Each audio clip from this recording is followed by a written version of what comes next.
Hi, my name is Brandy Daniels. In this video, I will be reflecting on my experience in the digital news production course. Coming into this course, I expected to enhance my understanding and my overall skill in video production in terms of shooting and editing content. As I've mentioned in previous videos and in previous Mastery Journal reflections, I didn't really have much experience with video production or media production in general prior to enrolling in this program. I was first introduced to video production in my junior year of undergrad in my broadcast production course. In this course, we learned about VOSOTs and voiceovers, as well as natural sound and sound bites. In this course, we also began to work on a newscast, but unfortunately, due to COVID, this project was cut very short, so I didn't really have the opportunity to really get that experience that I was looking for at the time. So, coming into this course has exceeded my expectations, in which it has allowed me to have that hands-on experience with the several different assignments that we worked on. I think that overall there's a great difference between reading about and learning about video production versus actually being able to put these techniques and elements that we learn about into action. So I would definitely say that this course has exceeded my expectations in that aspect. Out of all of the content that was available to us and all of the assignments that we worked on in this course, I think that I've gotten the most out of working on assignment 3. For this assignment, I focused on the impact that COVID has had on Black hair salons. So I visited a hair salon called Asante Hair Studio, where I interviewed two people. I interviewed the owner and one of the stylists at the salon, and I asked them about how COVID has directly affected their establishment.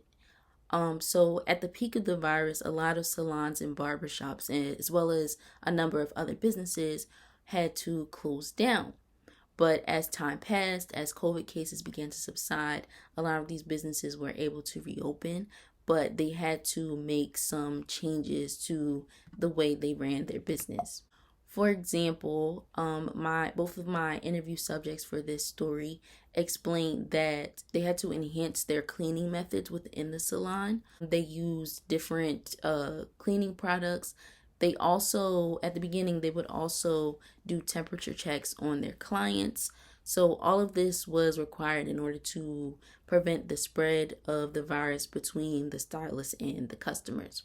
Overall, I think that what I mostly gained from this is the fact that I was required to incorporate a lot of different elements within the video portion of this assignment.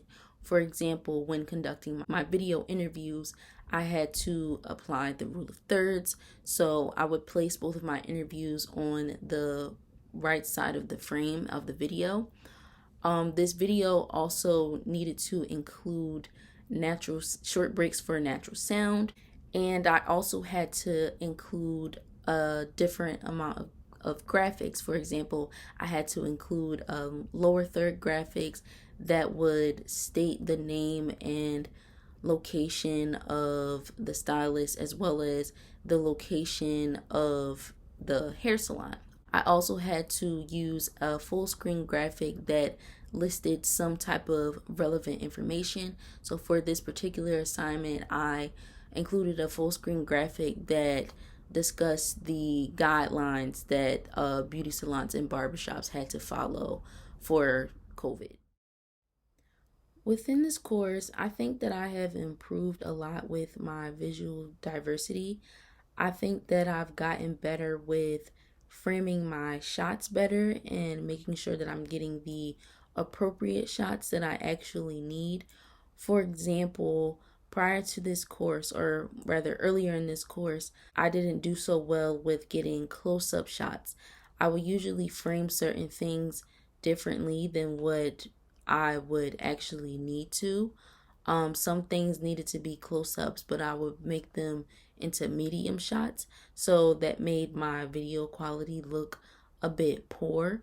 But as the course progressed, like I said, I've gotten a lot better with this. I do think that I still have a lot of room for improvement. So with each assignment, I think that I've been practicing and paying more attention to how I frame certain things. Another thing that I need to improve is choosing the right headlines for my articles. I think that when I'm writing, in the process of writing my article, I'm more so thinking about getting the written portion down rather than thinking about how I want to present that story.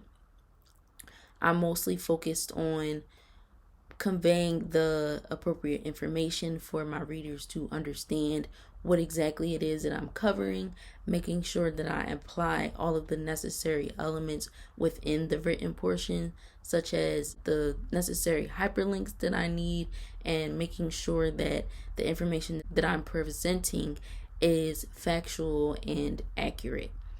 So when it comes to choosing an appropriate headline, I'm not really, not to say that I'm not focused on it, but I think it usually is my last concern. I know that the professor has often mentioned that I need to start including verbs within my headlines and also making them sound less like an essay title. I've often been told that it's important to be multifaceted in your career. I didn't necessarily think about pursuing a career in media production where I'll be required to produce several types of media content. I mostly wanted to work behind the scenes where I would just be required to write news content. However, I think that this course has prepared me for a career in the news industry, which consists of several types of media. I've learned how to conduct a professional interview where I apply the rule of thirds, and I've also learned how to effectively narrate a video to make it sound more newsworthy. Moving on through the rest of my program, I hope to continue to apply these techniques and these skills that I learned in this course to the rest of my assignments. I also hope to continue with this upon graduation.